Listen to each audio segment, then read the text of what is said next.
All righty. Let's see. No pen. Tell me a couple of topics you'd like to cover today. Oh, thank you. Balance and self-love. Balance. Manifesting the ideal.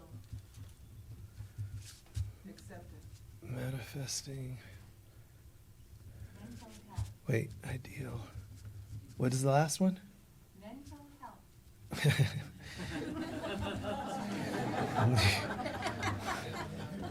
What was the one before that? Acceptance. Acceptance. Acceptance. How about the difference between No. the difference between the dark night of the soul and going through life's tests and grading them? The Dark Knight. Well, here you go. Thank you.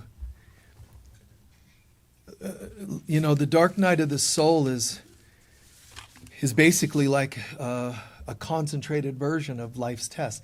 A lot of people don't understand this for some reason. We're made in God's image. That cannot change. It's impossible to change. God didn't say, I'm going to make some of you in my image, or I'm going to make you partially in my... It's a perfect image of God. And then we sit here and we look in the mirror and go, I'm not looking like a perfect image of God, because we age and we get sick and we do this and that. It's the light in us that's the perfect image of God. A tree, a leaf, it isn't the perfect image of God that can die or get a diseased tree.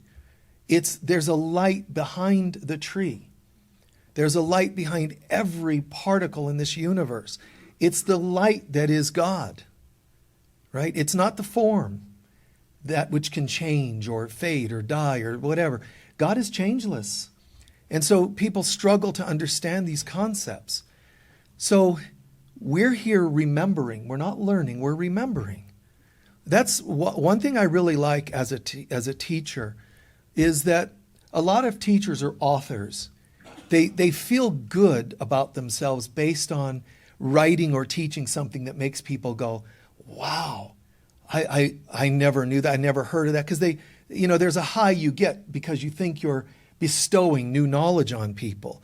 It doesn't feel flattering when you hear people go, I feel like I knew that. But that is a great teacher. See, it is.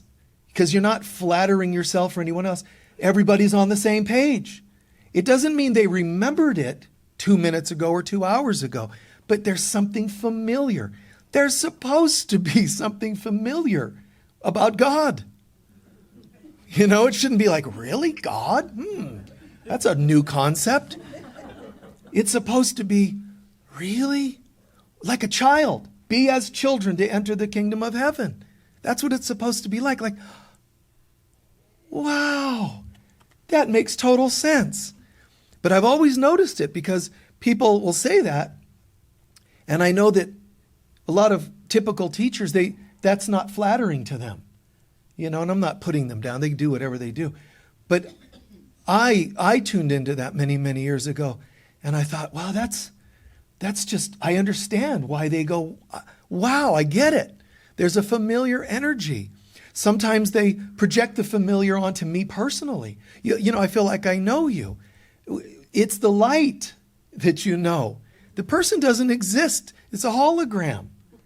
It's a hologram of you. If you don't like me, I'm a hologram of your wicked self. If you like me, I'm a hologram of your spiritual self. You're the one that decides that. The day will come where everybody's a hologram of our spiritual self. And that's what heaven on earth means. People think heaven on earth means that things will go your way and then you won't have to deal with crappy people. That's not what heaven on earth means. Everybody's Democrat. Everybody's Republican. Or whatever you think. It's not what it means at all. It's heaven on earth means I have released every opinion and judgment on everyone. See, it's just like, how peaceful is that? Well, you know what they're doing? I don't, actually. Well, they're doing wicked things. Well, forgive them. They know not what they do. And when they do know what they do, glory, glory, glory, glory. Right? Beautiful, praise for the things that are God, and prayer for the things that are not. So, in our lives, you guys are asking things like the dark night of the soul. In our lives, it's a remembrance. So everything that we experience on earth is really, really a test. And this is very important. It's a test. Now, there's also things that are mirrors or demonstrations of tests that you've passed. But everything's related to tests. Either tests you've passed, which is when you have a good moment. You can't just have a good moment. Some people, they pray and they think God's doling out miracles. That's Santa Claus. God doesn't go, I found you favorable today, but not yesterday. That's not how this works. It's constant, consistent, unchangeable love that God has for us. Because we are it. So the tests are us remembering. And so when we have experiences in life, things that have gone well are mirroring to us tests that we've passed. It's not when God decided you deserve a miracle. It's you did well. Thank you, God, for the miracle is actually transference. You get what I just said? That's transference. Now God's like, whatever, I don't mind a little transference. It's okay if you're a counselor and that you see a little transference. Oh man, I can't change my life without you, or in your 12-step program, can't change my life without my sponsor, my program. A little transference is okay. Just don't let it get out of hand with God or anyone else. But the truth is, it's transference to say, God gave me a miracle today. There's nothing wrong with saying it. It's just not purely accurate. God did not decide you deserve a miracle today. God said, wow, look at you. You passed a test. I think something's going to be coming to you soon automatically. Because you changed consciousness. You. See, if you're the same person you were yesterday and you didn't get a miracle yesterday, you're probably not getting one today. It's not because you've done your time. It's not how miracles work.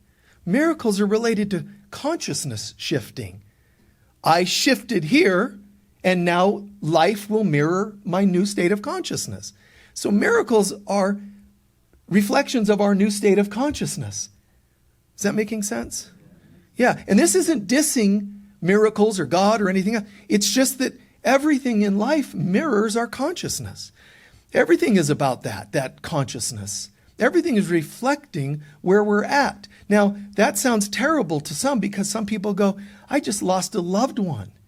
You're telling me I created? No, I'm not trying to add guilt to people's minds. But that's why Jesus pointed out, when you seek, you've heard seek and ye shall find. What he actually said, and you'll find it in the Gospel of Thomas, seek and you will become disturbed. And then you will find.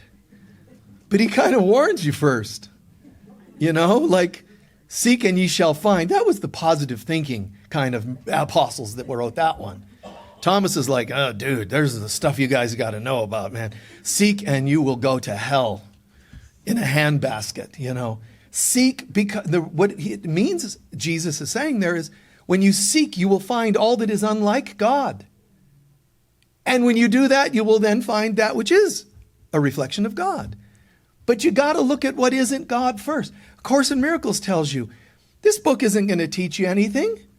You can't be taught your divinity. It's what you are. That's what it's saying. But it says, we do have to unteach you. We can't teach you what you are. That's your remembrance. But we do have to unteach you. We have to peel off pieces and layers that you have stuck into place. So that's kind of cool because some teachers and teachings, oh, no, let's just emphasize the positive, which is fine if that's the kind of denial you want to live in. It's whatever. But Jesus' way of saying that is, inside you're dead and you're polishing the tombstone. Nice. Great job. Look at you, polished marble. You're still dead inside. And that's what he means by that.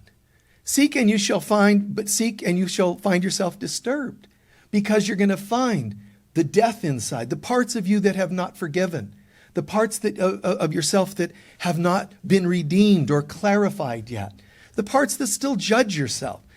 And you say, well, I'm not at all a judgmental person. Okay, fine. All right.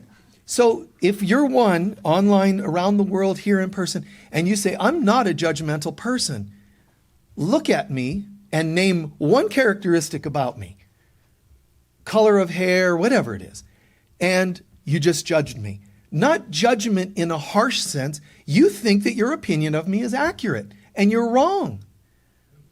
Opinions cannot be correct because they're yours. You can only be correct when you're one with the all, not your opinion, but the truth. And the truth is very different than my opinions. My opinions are just these ridiculous little things, these knobs that we turn up and down and alter here and there. Who cares about those?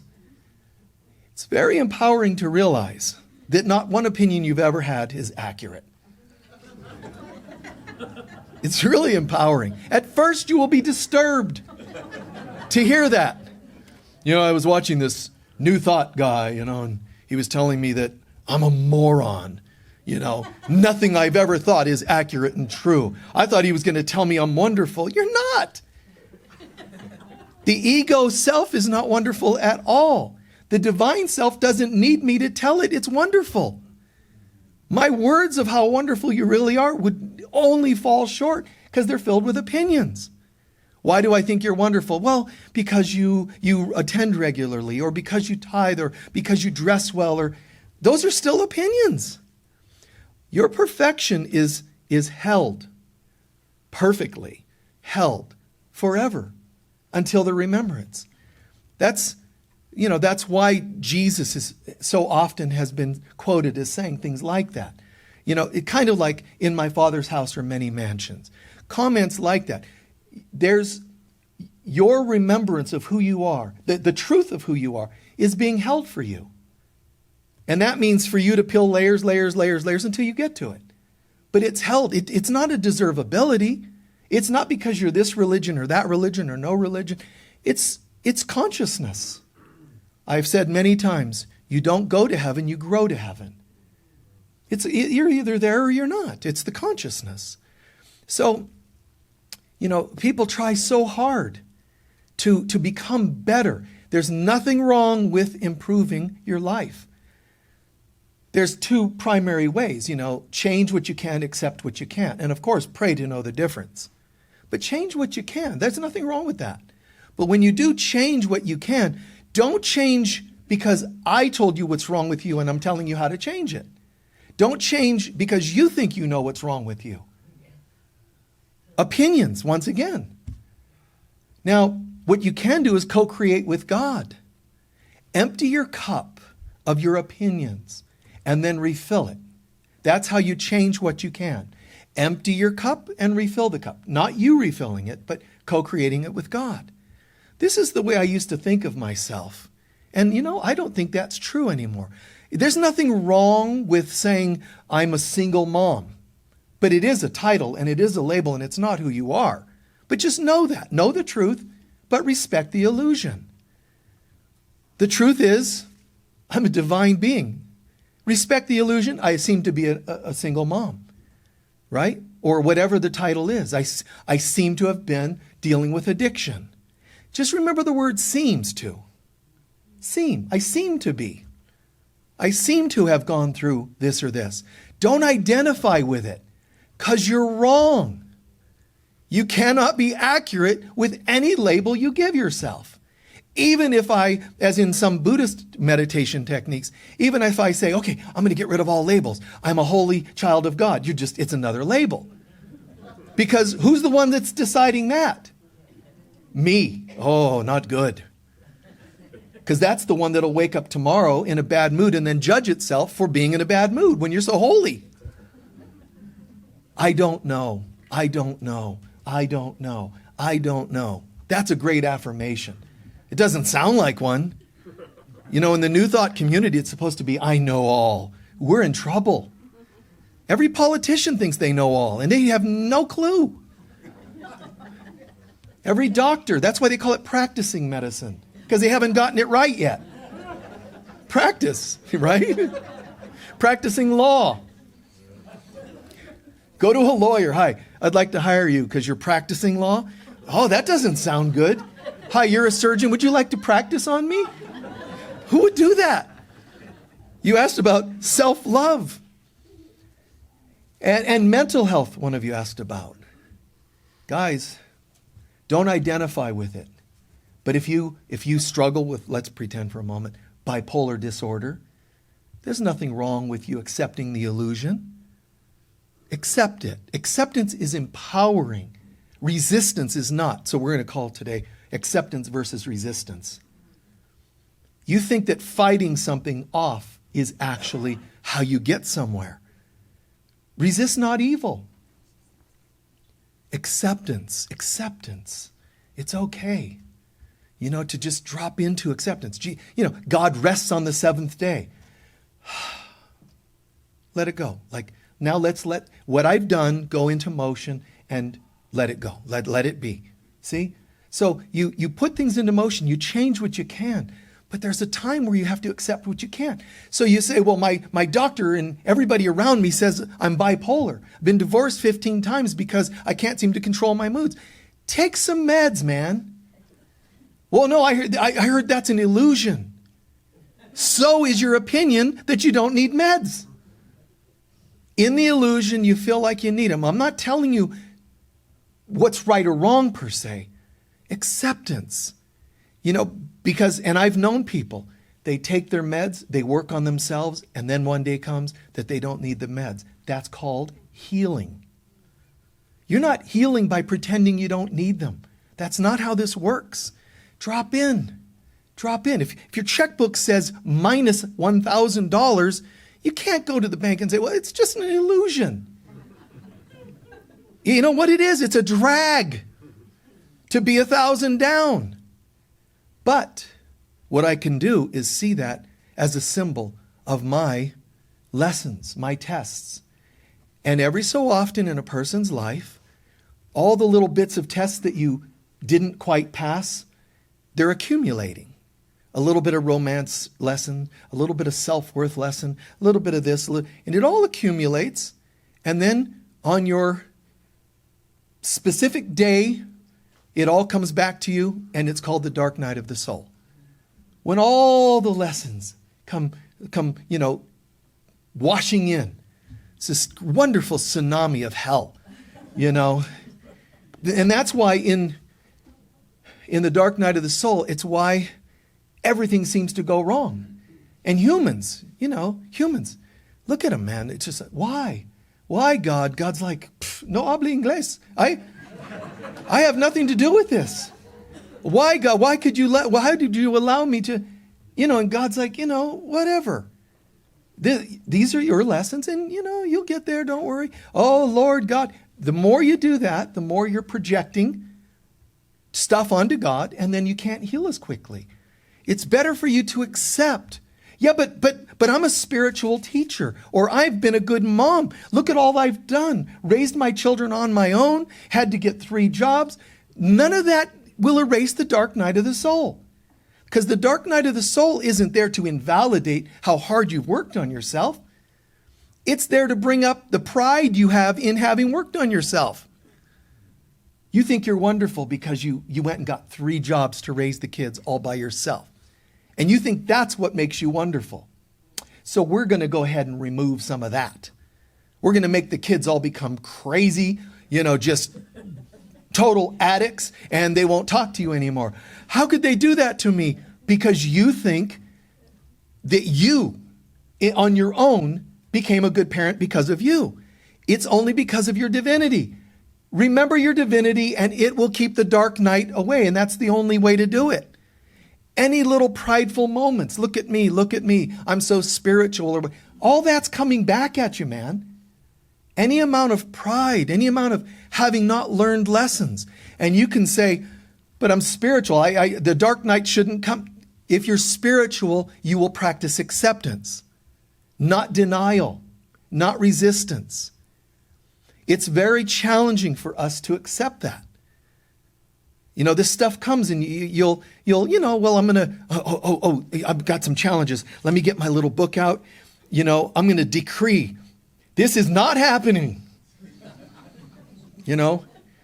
Well, okay, so let's go out to the parking lot if you're into that sort of, thing that you think your decrees are going to override everything. Let's go to the parking lot. I'm going to pull my car up and plant it on your foot. And then you do some decrees. And let's see how you do with that. Mighty Saint Germain, purple flame, Archangel Michael's purple light sword, and this is not happening. It's not going to help. It's not. Now, change what you can. Don't let me park my car on your foot. But if it's too late, you know what? It hurts. Cry, scream, tell the person, move your car back, please. It's okay to take care of it. It really is okay to take care of these things, whatever they may be. But if you find yourself resisting, I shouldn't have to go through a divorce. I wrote 15 books on romance. I mean, I've had clients, some of them have written the greatest sellers on intimacy, romance, how to find the love you want. And they're just still miserable. They come to me for counseling. My partner, the co-author of my book, they cheated on me. Of course they did. Because this is this world. This world will constantly bring up tests to make you doubt your divinity. That's the only purpose that the ego has, for that matter. Make you doubt your divinity. However it's going to do that. How could be, whatever, a cavity, hair loss, aging, kids that go wild, whatever. It's wherever you most pride yourself, especially. Pride cometh before a fall.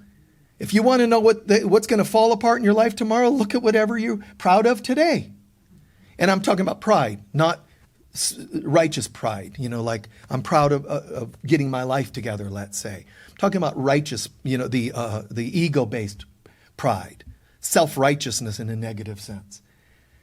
You're holy not because of what you've done. You're holy because that's how you were created. Let me remember that. Let me remember that. Acceptance. It doesn't always look good. It doesn't always feel good. You could say, oh, I'm sick and I'm dying and the doctor said I'm going to die, but that can't be. I'm praying. Graveyards are filled with dead people, not non-prayers. Okay? It doesn't work that way. God doesn't say, oh, you're praying, so you won't die now. If that could happen, they would bottle it and sell it. That's not how this works. Your job is to be peeling off the layers of the false of who you think you are to really who you are, who we are. Peeling off the layers, whatever the layers may be. If I don't know what the layers are, not a problem. The universe is going to help me figure it out. Whatever stuff is coming up is a layer. You could try and go, no, this one's not my layer. It's somebody else's. I think the stork dropped this one off at the wrong house. It's not even possible. Whatever's happening is for me. Do not judge people because they have prosperity issues.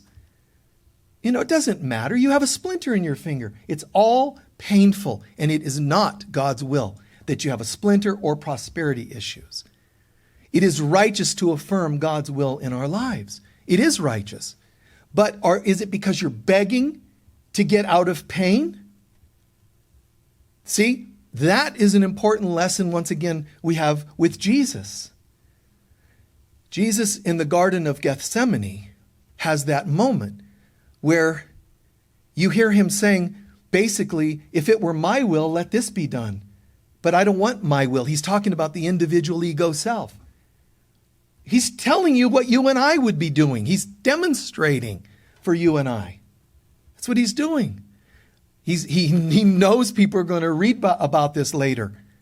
So he goes through it. If it were up to me, which is translated from Aramaic as just saying, Just saying. You know, God, I know that we're about to be arrested, beat up, and murdered painfully. The Romans didn't say, you know, listen, beloveds, we're going to make this as painless as possible. The Romans studied how to create painful deaths. They studied it. And crucifixion was the longest lasting painful death. And it wasn't one thing. I mean, you just think, I don't know, spikes through the wrists are going to be a bit painful. Let's put them through the feet too. But you'll hang from your arms, which will pull out of their sockets and constrict your chest cavity, and you'll suffocate slowly because you'll stand on the spikes that are in your feet, which is painful. So you're going to go, ow, ow, ow, ow. It's like, sorry, I don't mean that to be irreverent, but you know, it's like nothing but painful.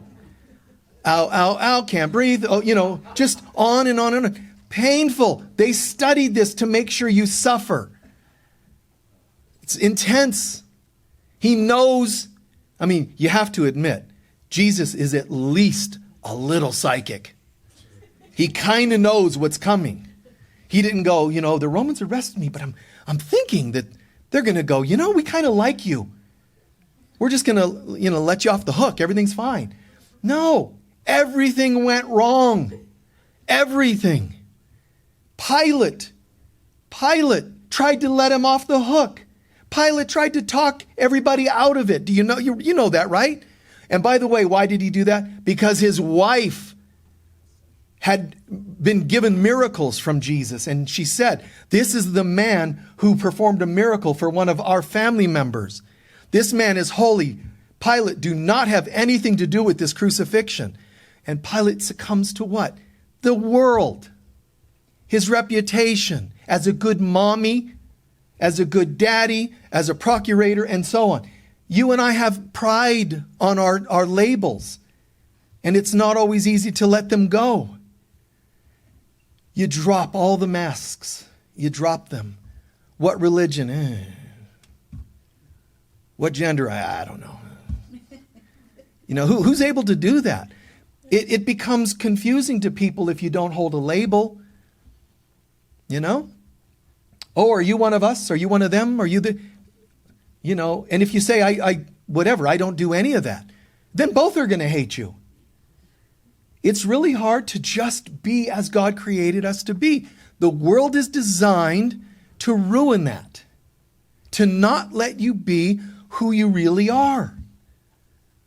I mean, that's it. To really just to thrive, to be who you are. Holy children of God. Think about it. You could have kids that say you didn't raise us perfectly. Well, you know what, kids, but I decided to let that go. Oh, well, we're not. And if you don't live in the guilt that they give you, then they'll say something's wrong with you. Right? Parents, you know, all the different kinds of labels. And you and I are being encouraged to say, I don't know. I don't know. I don't know. And that's a healthy thing. It's layers peeling. I don't know. You know, who are you? Are you gay or straight? I don't know. I'm not even sure I'm from this planet. You know? Right? You know, people aren't going to really get that. What are you going to put on your driver's test? Male, female, or alien? You know, how do you fill out paperwork? You know, a social security card. I don't really need one of those. You can just pay me for what I do work-wise. Oh, no, you got to have a social security. Who said? And why? None of it makes sense to spirit, but you are asked to play the game, guys. You and I are asked to do something that's next to impossible, which is know the truth of who you are and yet play the game. It's okay, play the game. If you have mental illness seemingly, then take the seeming meds for it. But work on yourself, and the day will come where you may not need them. See, that's perfect acceptance. There's no judgment. You'll be tempted to judge. I'm kind of frustrated that I deal with this bipolar thing. You'll be tempted to judge. just come back to resting in God. The truth is I'm fine. The truth is I am creative and yet rational, logical. I'm assertive yet passive. I am anything I need to be at any given moment. That's the truth of who I am. I can just chameleon, I can just morph to be what I need to be because I'm part of God and I am very holy. It's not, it's not something that's easy for people to wrap their mind around, but it's the truth of who we are. Be able to look at each other and encourage it in each other. That, it's okay. Somebody acts out, you see it on the news, it's okay. Somehow, they're still holy children of God. I don't have to totally remember that they're holy children of God, but I do want to affirm it. I will affirm, just like I'll take meds, until I don't need it anymore. Affirmations are just verbal meds. They're just to help me for now. You will not be in heaven going, these people really are holy. Oh my God, they really are, despite the way they behave. It's not the way it goes. They really are, and then you just get it. You really are, and then the meds are not necessary. Everything in its time. Everything in its time. Your job, my job, is to be at peace. Why? Because to be at peace is to be one with God. See, it's the same. It's synonymous. So my job is, they park their car on my foot. It hurts. Let me deal with that. But at the same time, how can I maintain as much oneness with God as possible? Despite that, despite my addiction, how can I maintain my oneness with God? See, that's almost impossible. I'm not saying it's impossible. I'm saying it's almost. Only almost because we're not used to it. We haven't learned to believe it. If everybody were to leave this hour with knowing the truth of who we are, doesn't mean perfectly knowing, but choosing to remember that that's who we are, everything changes, guys. Because if you're going to say or claim that you're affirming who you really are, you're also accepting that there's a part of you that's not totally there yet, and that's okay. See how unconditional and loving and patient that is? Yeah, there's that. Yeah, that's right. It's okay. That this is Yogananda did it. Majorly painful leg injury he had that nobody knows about. Because, he'd sit in pain, but when it's time to come out and teach, he comes out and he teaches. And the pain was overridden because he's in the zone. But afterwards, he's in pain again. Now, if Yogananda would have totally condemned himself for that, we wouldn't be talking about Yogananda. We'd be saying, there's this one hypocritical guy. Honestly. Half our job is to know the truth, but half is to accept that we're in this world. It's okay, man. Take your vitamins. It's okay to take your meds. It's okay to go to the gym if that's whatever. You just accept that that's your belief system. But it's a belief. There's a difference between knowing certainty, and believing. Listen to the word. Believing still implies that there's possibly an opinion. Do you get what I just said there? Absolute knowing and believing. See? Do you believe in Santa Claus? Well, yeah, yes, no. Knowing means, boom, an absolute oneness with God, knowing with God. It's beautiful. But our job for now is not to condemn ourselves when we don't always live as though we know. See, it's okay. I could do a talk and say, know who you are, and just really push that and positive think that into everybody. But I have to say, but there's times you won't. And when you blow it, just who cares? Who cares? Just, enjoy it. Cling to Christ and sin boldly. That's Martin Luther. Cling to Christ and sin boldly. Isn't that great? It's like, wow. One time I was on tour. I went to many times to Australia. And one of the times I went, it was interesting because I got there, I arrived, and then I would be teaching the next day. And before I was teaching, I thought, well, I'm going to go try to find something to eat today. So I go where you should go, which is a bakery. So I go looking for a bakery or whatever, and I find a bakery, and I get a couple of, cream-filled things. So it's lunchtime, right? And yet I'm noticing like people are kind of looking at me oddly, which happens a lot because I look odd.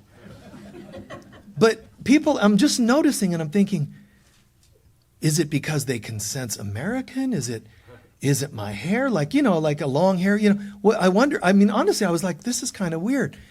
Well, I did a talk that night, and beforehand, this priest or minister of a church asks if he could meet with me for a few minutes before, and I said, well, of course, yeah.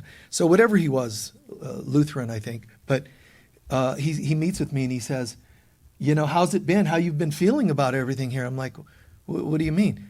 Oh, didn't you know? There's been quite the buzz about you. I'm like, well, why? What? He goes, oh, no, you're in all the newspapers. There are people that are trying to crucify you, saying you're some new age guru of some kind, coming to change people, and and there's the traditional religions, and they're all getting together and having meetings, town hall meetings about me. What can they do about this force, this person? And I'm like, what? Like, this is like weird. So he shows me like one of the newspaper articles. Oh, watch out, and Satan and Christian whatever, garbage, all through this article. And this guy wrote an editorial response. And he said, I only want to ask this. This is what this minister, priest, or whatever he was said.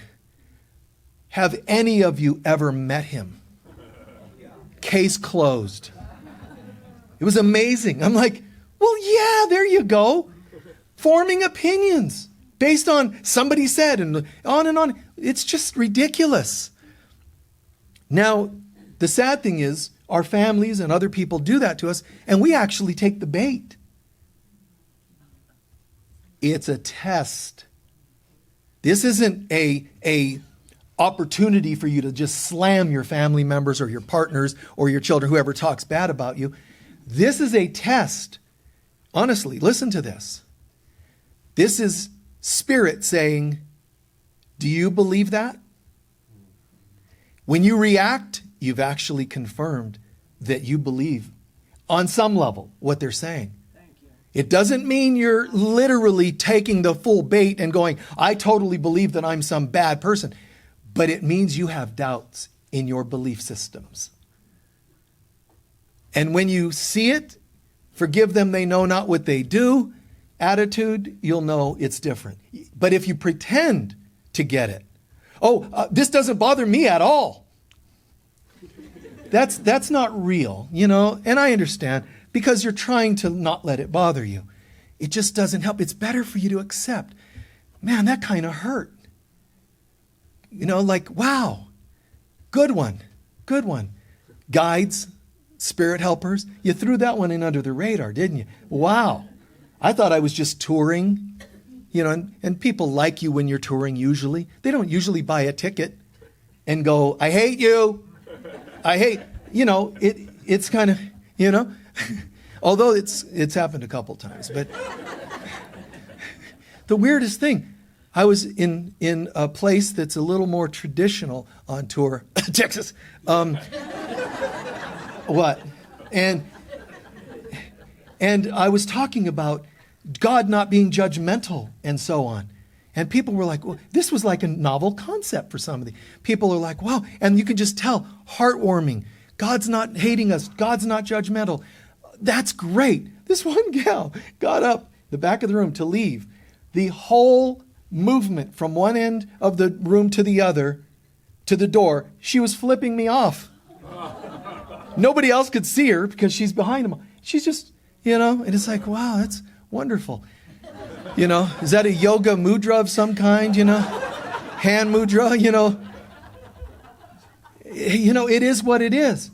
Oh, but this means Texans are a certain way. No. This means women are a certain, no. Young people, because she was younger, probably, 30 or so. It doesn't mean anything that other than what I make it mean. So do I believe that? Do I believe that I'm a hypocrite? It doesn't mean you are. It's a test. If you get mad at the test coming, that doesn't say great things. You get depressed about it. You're going to sometimes get depressed. You're going to sometimes get angry. Accept it. Accept it. It's okay. I'm sorry that it's happening. Breathe and let's look at ourselves, see what we can learn, and move forward. When Jesus said, forgive them, they know not what they do, he didn't tell you what they were doing was wrong. He was teaching us. People are going to do, think, say crazy things. Your job is to try to see it differently. What can you learn from that experience? You could say, I learned to hold my center better. I learned not to shout at someone that does that. I learned whatever.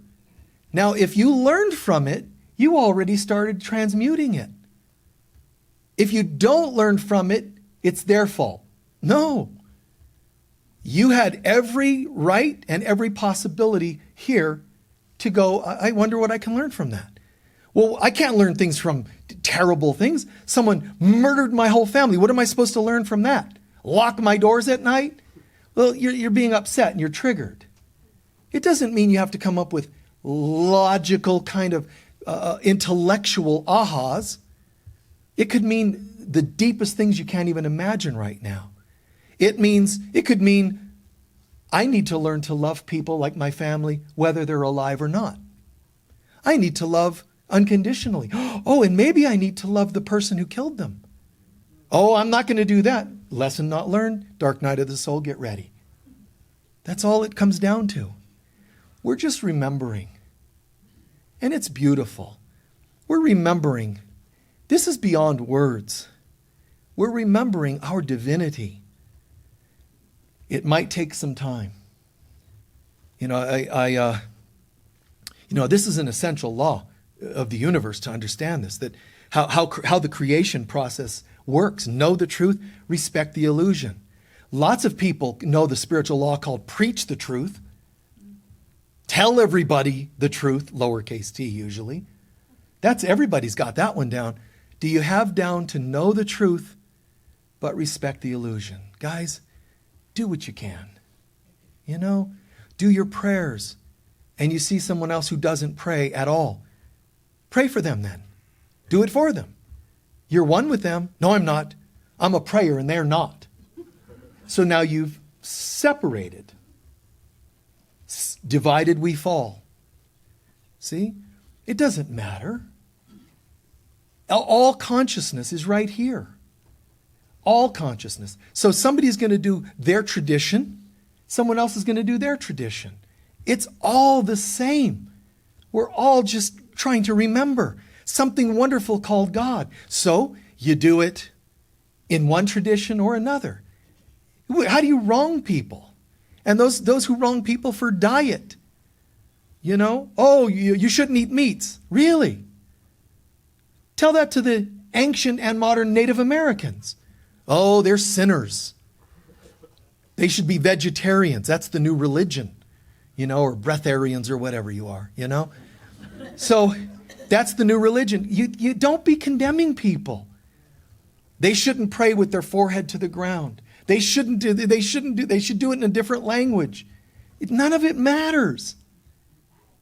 It's just, I'm either emptying my cup or refilling my cup. And if my attempt to refill my cup is just simply to refill it with more garbage, then I'm still the same person. And I'm not getting it. And the universe, the life, will bring me those tests. It's just, everything's reflecting ourselves. Everything's reflecting our belief systems. Or our knowing.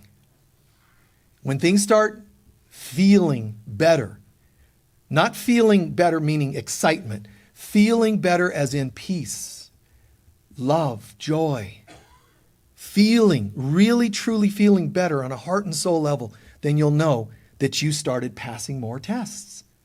And if it doesn't feel better, you're not. Complain to God about it. No, just change. Change what you can. And you can change almost anything before you need to accept what you can't. But when it's time to accept, then do it. It's okay. That minister is the one who, in his article about me, said, remember everyone, you think he's this and he teaches that. And he quoted Martin Luther, cling to Christ and sin boldly. Like even if this guy is doing something you don't believe in or you don't like, so what? Just come out and say, here I am. See, it's like it's okay. Acceptance. A couple of weeks ago, I ended up with COVID, and that was fun.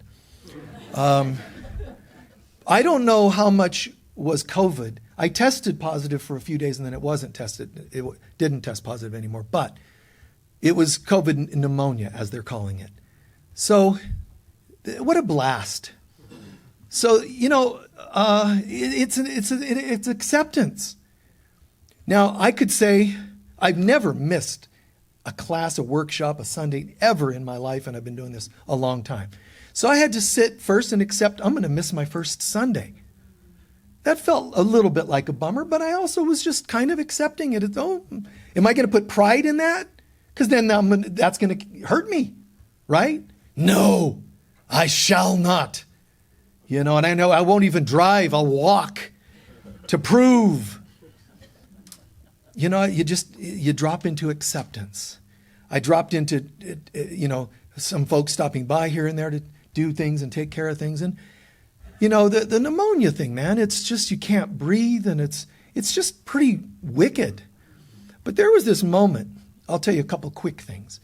There was this one moment that I did share and one that I haven't shared. There was this moment where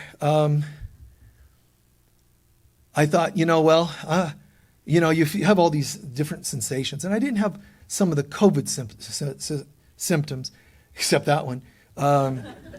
But I had, some, and I definitely pneumonia, man. And so, you can barely breathe, and, you're only partially alive, And I thought, this is when it was kind of first happening.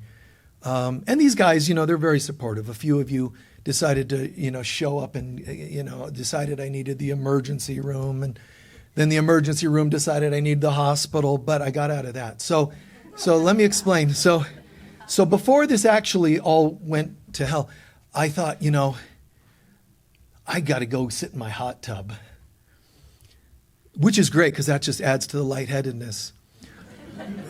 So, I'm feeling all these intense things, and I sat in the hot tub and it was fine. It's like, oh, that's kind of relaxing, And there's aches, in my back. I have an injury in my back, so that was aching really a lot. So it's like, oh, feels kind of nice. So I get out. Just about then someone calls. They said, how are you doing today? Are you doing this and your regimen? And I'm like, well, I'm supposed to be on oxygen at this point. And I'm like, well, the oxygen's in the house and I'm outside, so I don't have oxygen. And I'm just in the hot tub. They're like, you are not in the hot tub. Yes, I'm in the hot tub. And, I'm thinking, but, it's cool. Shut the hot tub lid, and then, whoa. And I'm going, hold on, man. I think I stood up too fast, and they're like, So I said, I got to go. And they're like, well, are you feeling this? I got to go. Now, I never had like flu, and I've never had nausea, people throw up and all that.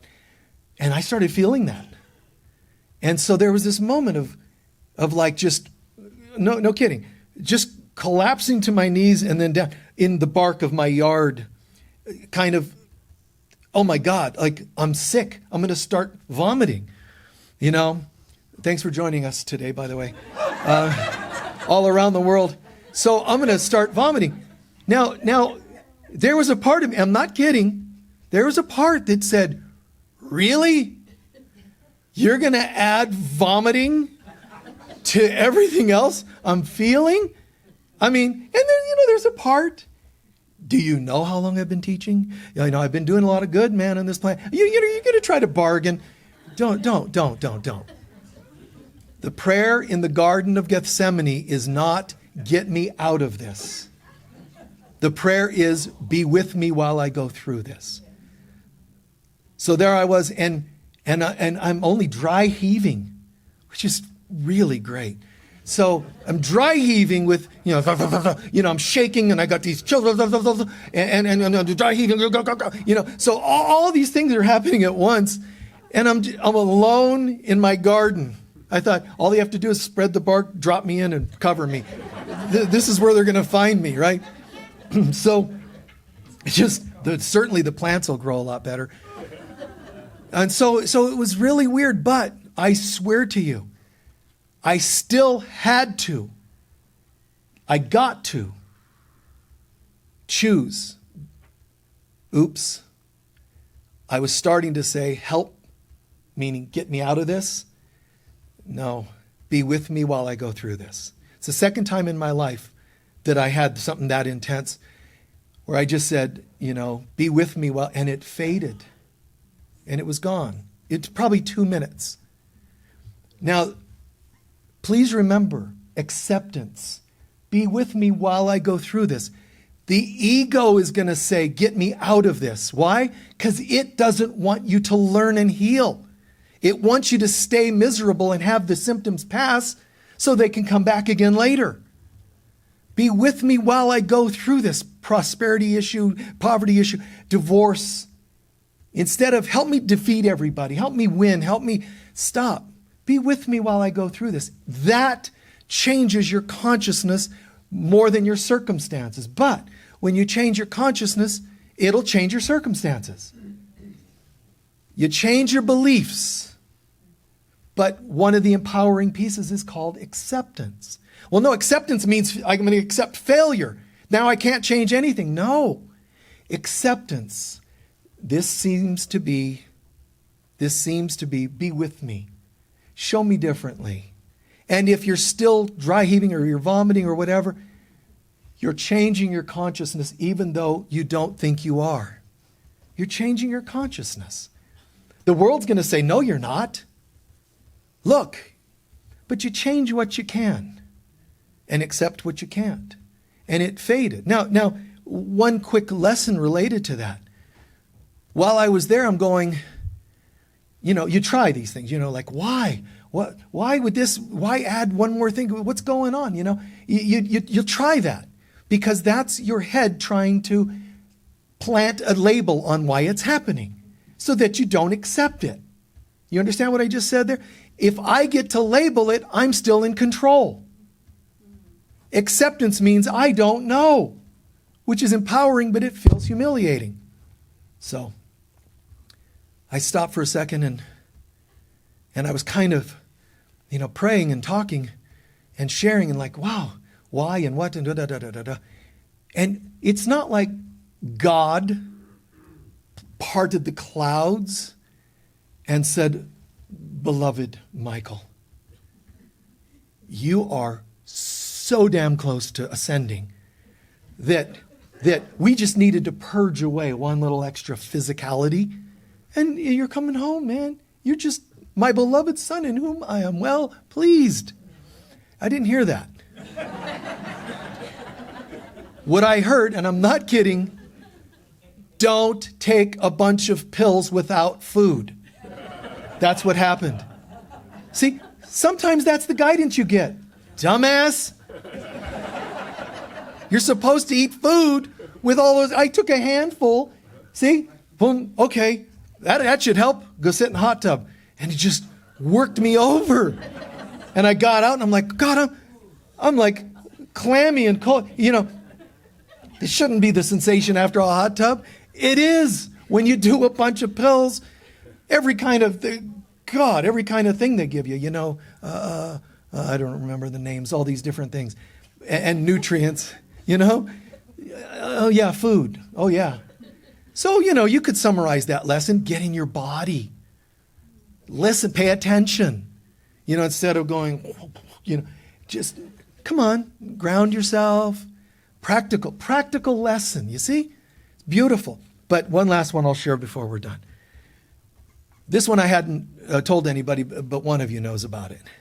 So this gives you a clue into the inner workings of Michael's brain. Okay, swear this happened. So I go to this emergency room. And then I hear the doctor, and the nurse, well, what's happening? Oh, he's definitely, we got to get an ambulance. He's got to get to the hospital. Okay, and I hear them talking and I'm thinking, okay, haven't eaten yet today. And they wouldn't even give me water. And I was very dehydrated. So I'm like, man, I'm thirsty and I haven't eaten yet. And they want me to go to Cottonwood. I don't usually go to Cottonwood, but there's a hospital that they want to transfer me to over there. And I'm like, okay. So I swear that this happened. So the doctor comes in, and one of our own attendees here is a physician. He stopped by, and it was amazing because he's such a mellow, sweet person. And he shows up with this cane. He's kind of like looking like a Lord of the Rings, wizard. He's got this cane and his hair's everywhere, and he's more like Rodagast or whatever, the brown, the one wizard. He shows up all eccentric looking, and the nurse comes in. Mr. Mirdad, there's someone here who claims to be a doctor. And by the way, if you're watching, hello. Not the nurse, but the doctor. So he claims to be a doctor? I said, yeah. She goes, is he like a shaman?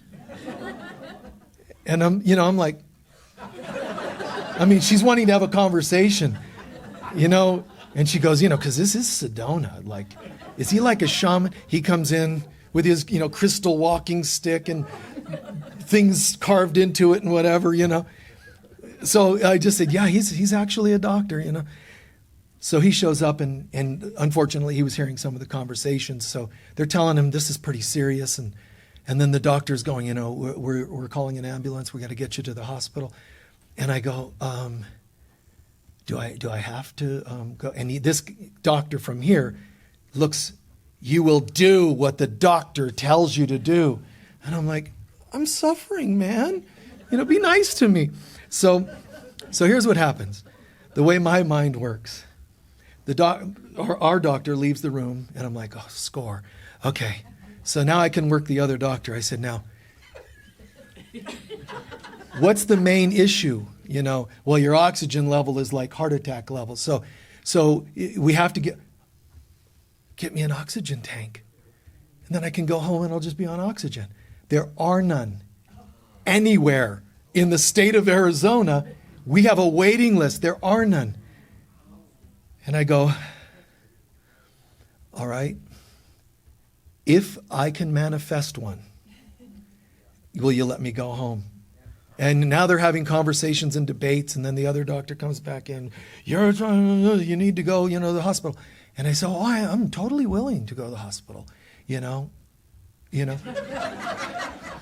But I said this, so life is in the balance. The decision has to be made. And I said, I swear to God, I said this. All right, I'll go to the hospital. One condition. Can I tip the ambulance driver to drive me through Jack in the Box to get some seasoned curly fries? I swear to God. I swear to God. I swear. And the doctor said, no. No, I don't believe that can happen. And that's when I made up my mind. I'm going home. And I have to say, God bless and thank you to all the caregivers that stopped by.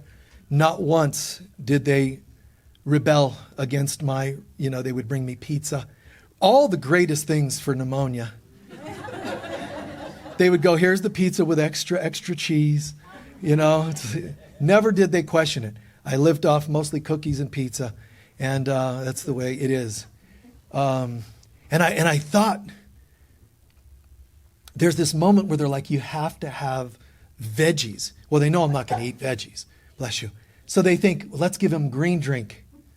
And all I could hear in that voice of the guy that did the songs in The Grinch Who Stole Christmas, I would hear this song-like voice, intravenous greens.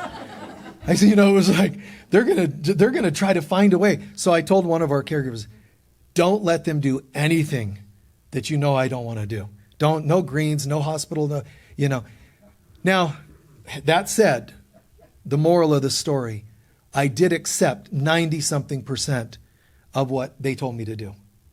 You know, I stayed down, I oxygen, and 90-something% of the time. Some people are going, oh man, you know, he's a teacher, he must be hard to get to. No, guys, you go with it. 90-something%, that's pretty good. So if you need to wear masks, wear masks. If you need vaccinations or whatever else, do what were your belief systems. Honor what you believe. Don't judge other people for not doing what you think you should do. Live and let live. Be at peace about other people.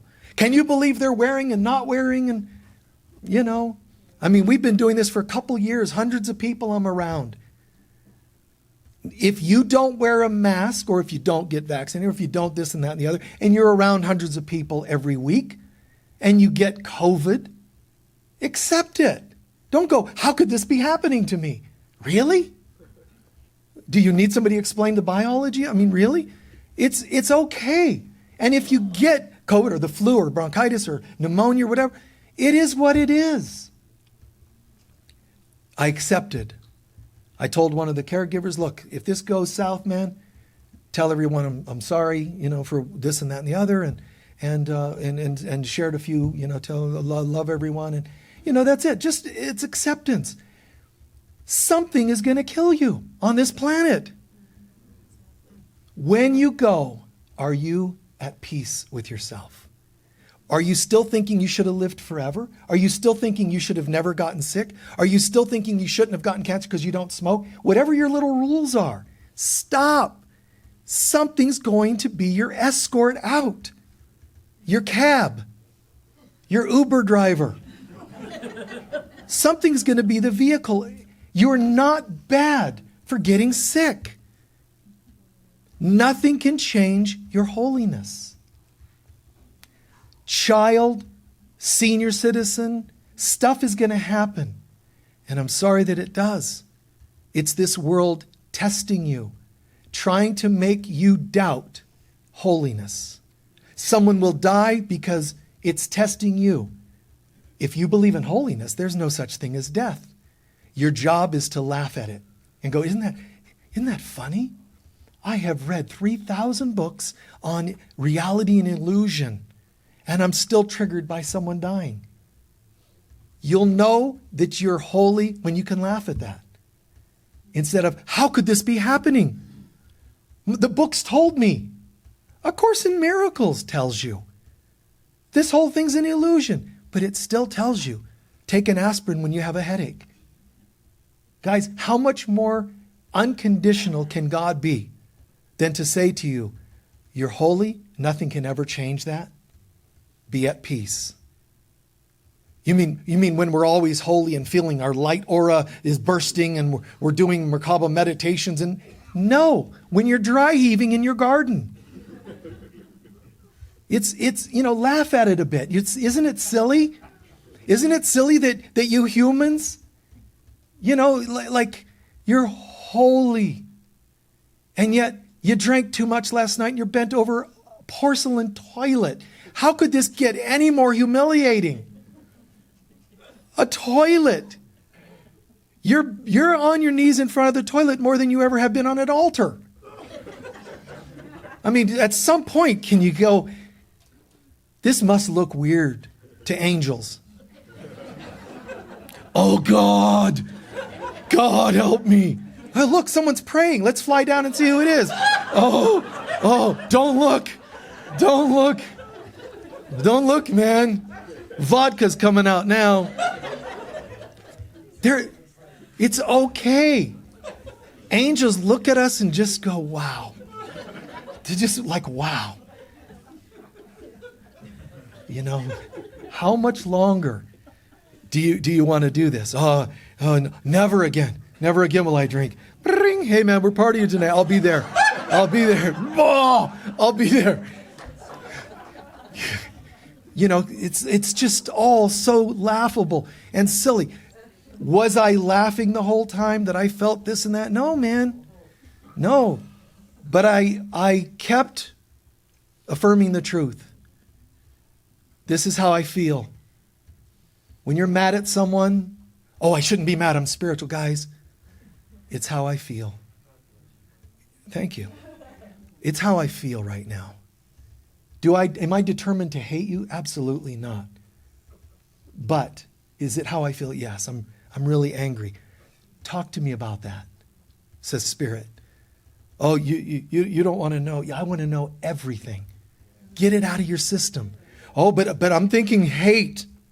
Hey, I'm not just annoyed. I'm hating someone right now. And if you get COVID, you're going to start going, who gave that to me, man? Who was it? Someone got too close. Stop. Stop. Just stop. You're just being tempted to judge again. Everything is a test. You will not pass your test by your own means of perfection. You pass your test by accepting your perfection through your innocence, your holiness, not man-made perfections. It doesn't work that way. Thank you. Please take a few centering breaths. You're welcome.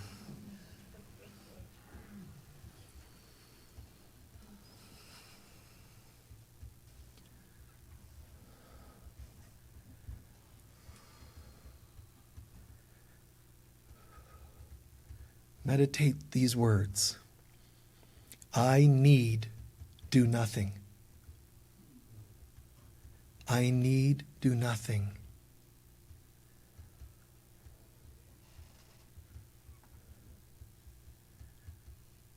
I'm already there. I'm already holy.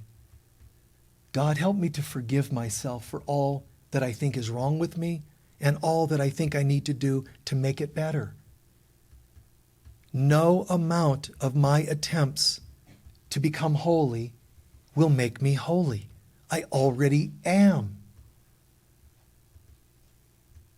When Jesus said, I am the Lamb, the innocent that needs crucified, what he was saying is not the Lamb, it was I am. I am, not the Lamb, not the sacrifice. I'm made holy not through my attempts to fix myself, fight my evils. I'm made holy because I am the Lamb. I am innocent and holy. Let it draw into your mind whatever it does. I am. I need do nothing. Just accepting. Wow. All these years that I tried and did. All these years I tried to prove. I fought. I resisted. I became. Certifications, licensing, labels I took on. Behind every one of them, every mask, every label, every certificate, every license, I need do nothing. I am as God created me, and I will to be the Christ on earth. I am as God created me. This isn't hope. This is the truth. It's never going to change. I really am as God created me. And now I simply will or choose to be that. The I am.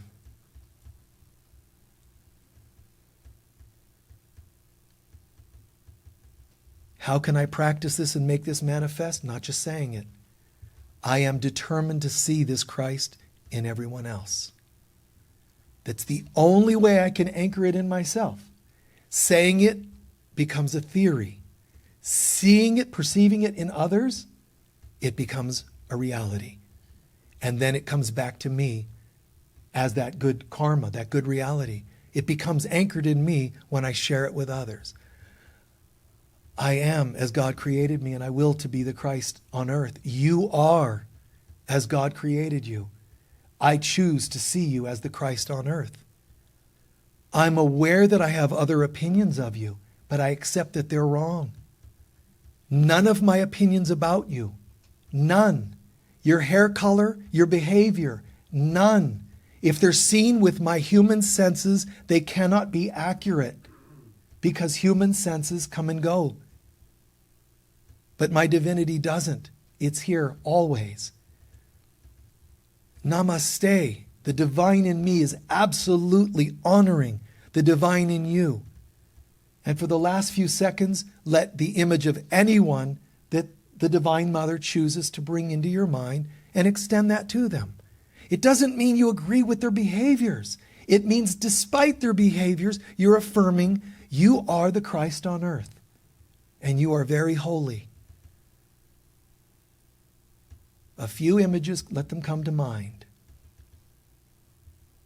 Despite what we experienced, you are part of God and you are very holy. Whether they're people you like or didn't like, they're still part of God and they're very holy.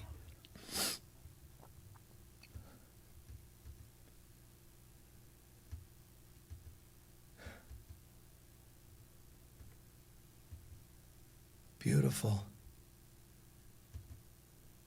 And remember, anytime you are willing to do that towards someone you're challenged with, you are actually making holy the darkest part of yourself. How cool is that? Very cool. Yeah. And so it is.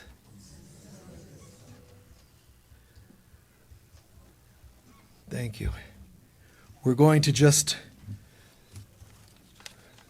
do our closing prayer. Here's something. I have some grandchildren. One of them sent this to me. Grandpa Michael. Wow. If they only knew that's not a label I accept. Kidding. But anyway, this is herself bringing me gifts. And this is me on a throne eating pizza. How did she know? Isn't that classic? I think I've only met the kid once. And still, she knows me that well. It's pretty trippy.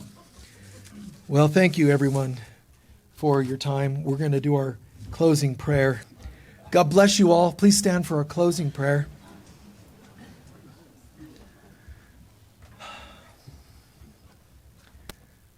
Wow. Centering into gratitude. Centering just into the beauty. God, how great it is to know. How great it is to know. We can stand here and feel pneumonia and still be in the light of God. You can be in a divorce and be in the light of God. You can have financial issues, sickness. It's okay. We are never outside of the light of God. We just seem to be. The light of God surrounds us. The love of God enfolds us. The power of God protects us.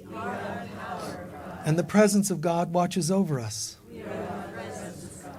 Wherever we go, God is, I am, we are, and so it is. Thank you. Folks, thank you very much. Remember that the bookstore is open and there's a display of new crystals and things over there. And thank you for watching online. God bless you all.